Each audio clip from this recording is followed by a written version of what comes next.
Scientific education में आप सभी स्टूडेंट का स्वागत है। इससे पहले क्लास सॉल्यूशन का हम बात कर चुके हैं, क्लास 1 पढ़ा चुके हैं, 2 भी पढ़ा चुके हैं, 3 का आज बात कर रहे हैं। क्लास 2 में जो पढ़ाए हुए थे वो याद करके रखिएगा, उसमें बाइनरी सॉल्यूशन तक हम पहुंचे थे। तो हम बताए हुए थे कि सॉल्यूशन में जो कंपोनेंट के आधार पर याद करके रखिए, कंपोनेंट के आधार पर क्लास 2 में जो बताए हुए थे कि सॉल्यूशन 3 टाइप्स का होता है, या इसका मतलब है 3 टाइप्स का होगा। इस बात याद करके रखिए। पहला सॉल्यूशन बोले हुए थे बाइनरी सॉल्यूशन, याद करके रखिए। इसका डिफिनेशन भी बता दिए हुए थे कि एक सॉल्यूशन में कितने कंपोनेंट होगा, 2 कंपोनेंट होगा, उसको क्या बोलेंगे, बाइनरी सॉल्यूशन बोलिएगा। यदि 3 कंपोनेंट होगा, याद करके रखिए, 3 कंपोनेंट होगा टर्टरी सॉल्यूशन बोलिएगा। टर्टरी बोलते हैं लेकिन याद करके रखिए, बोलिएगा नहीं, टर्सरी बोलिएगा, टर्सरी सॉल्यूशन बोलिएगा। इसका मतलब है एक सॉल्यूशन के पास कितने कंपोनेंट हो, 3 कंपोनेंट है, उसको टर्सरी सॉल्यूशन बोलिएगा। लेकिन यदि 4 कंपोनेंट हो तो 4 का कंपोनेंट होगा, उसको क्वाड्रेट सॉल्यूशन बोलिएगा, क्वाड्रेट सॉल्यूशन बोलिएगा। आप लोगों को बता रहे हैं कि सभी का डिफिनेशन लिख लीजिए और उसके बारे में कुछ टर्म भी बता रहे हैं। तो बाइनरी सॉल्यूशन का डिफिनेशन हो चुका है, आज हम टर्सरी डिफिनेशन लिख रहे हैं और क्वाड्रेट का डिफिनेशन लिख रहे हैं। देखिए इस प्रकार से डिफिनेशन लिखेंगे।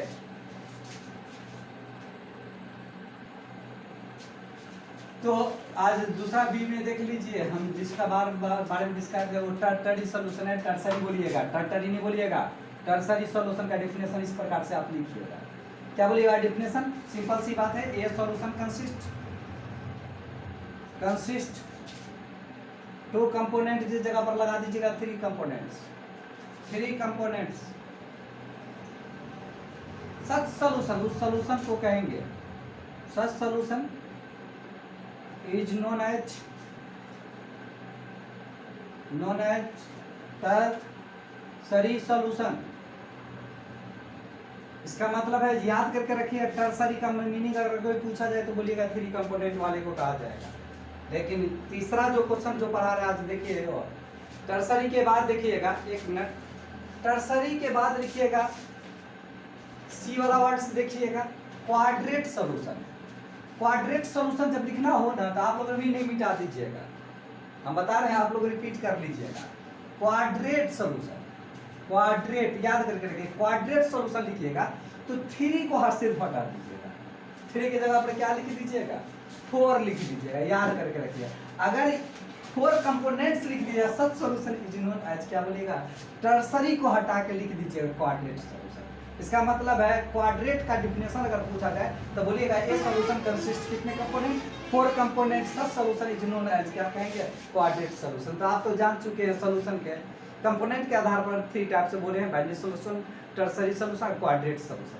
लेकिन आप एक भी यह भी देखे होंगे एनसीईआरटी में कि सॉल्यूशन में एक वर्ड्स भी लिखा हुआ है कि एक कंपोनेंट ज्यादा होगा तो क्या कहेंगे, एक कंपोनेंट कम होगा तो क्या कहेंगे। तो याद करके रखिए, किसी सॉल्यूशन को 2 भाग में डिवाइड कर लीजिए, एक ज्यादा होगा तो क्या कहेंगे और कम होगा क्या कहेंगे। इसका फिगर देखिए, नेक्स्ट पॉइंट में हम बता रहे हैं फिगर।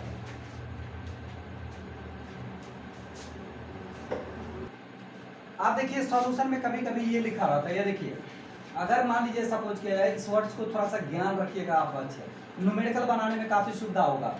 न्यूमेरिकल के लिए बता देते हैं आपको, अगर एक सॉल्यूशन में मान लीजिए कि 2 कंपोनेंट होगा, ग्राफ पर देख लीजिएगा, क्योंकि हम इसका डिफिनेशन नहीं लिखेंगे, ध्यान में रखिएगा, डिफिनेशन नहीं लिखिएगा। अगर सॉल्यूशन में मान लीजिए कि सपोज कीजिए कितने कंपोनेंट्स हैं, कि एक सॉल्यूशन को बांट लीजिए 2 कंपोनेंट, तो आप जानते हैं कि 2 कंपोनेंट को बाइनरी सॉल्यूशन कहेंगे। तो एक कंपोनेंट वाले को दैट करके याद करके रखिएगा, एक कंपोनेंट को सॉल्यूट करिएगा, और जो बच जाएंगे रेस्ट कंपोनेंट को क्या बोलिएगा, सॉल्वेंट करिएगा। तो आपसे यदि कोई क्वेश्चन पूछा जाए कि सॉल्यूट किसको कहेंगे या सॉल्वेंट किसको कहेंगे, तो याद करके रखिएगा, कभी भी कंफ्यूजन में नहीं आइएगा।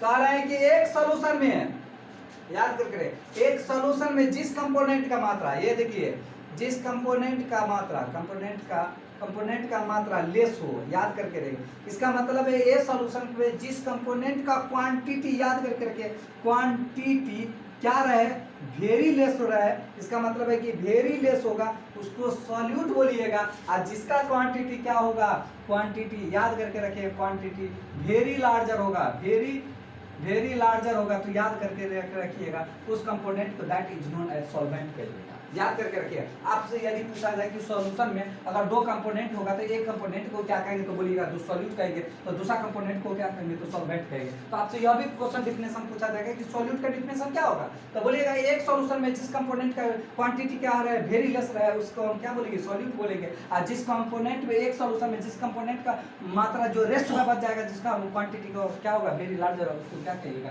सॉल्वेंट कहिएगा। इसी लेकर इस क्वेश्चन को जब भी न्यूमेरिकल बनाने वक्त में तो इसका काफी उपयोग है। हम लोग न्यूमेरिकल बनाने वक्त में आपको बताएंगे, एक ट्रिक बताएंगे, लेकिन ये याद करके रखिएगा पहला कंपोनेंट जब न्यूमेरिकल बनाइएगा तो सॉल्यूट ही लिखिएगा, और दूसरा कंपोनेंट का जब बनाइएगा तो आप सॉल्वेंट लिखिएगा, और दोनों को जोड़िएगा तो दोनों को जोड़ के लिए क्या लिख दीजिएगा आप सॉल्यूशन लिख दीजिएगा और उस पर न्यूमेरिकल बनाइएगा। उससे पीछे एक वर्ड्स और बता देंगे आपको कि कभी कभी ये होगा कि सॉल्यूशन का नेचर कैसे डिटरमाइन किया जाता है, तो उसको इस तरीका से बना सकते हैं, देख लीजिए इस प्रकार से।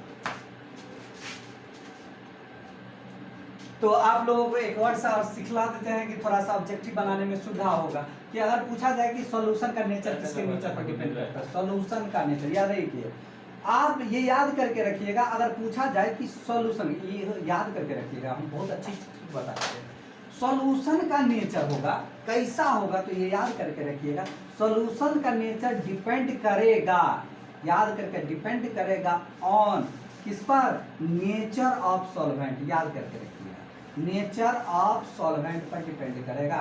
तो आप कभी भी कोई क्वेश्चन जब बनाइएगा ना तो ध्यान में रखिएगा जैसा सॉल्वेंट होगा वैसा सॉल्यूशन लिखिएगा। इसका मतलब है कि सॉल्यूट, ये सॉल्वेंट का नेचर है तो नेचर कितने टाइप से होते हैं तो आप लोगों को पढ़े होंगे।